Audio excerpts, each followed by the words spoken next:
working on a 2015 Ultra Limited.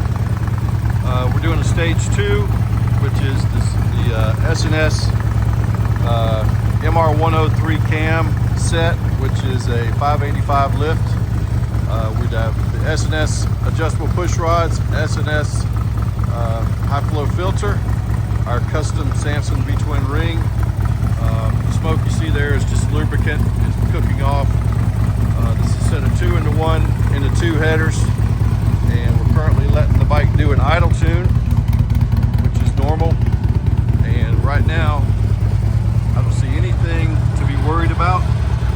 There is a small bit of adjustment there, but that's normal. All the AFRs here are right in spec. They always dance in and out of the green. What you're looking for is a pegged bar. If there's a pegged bar in there, the black bar, if it's pegged one way or the other, that's a problem. Right now it's still learning. But this is another example of a really good 103 engine getting a stage 2. This is going to be a real good running bike. We're real proud of the way this one turned out. Beautiful, beautiful burgundy color. Really pretty bike, custom rims.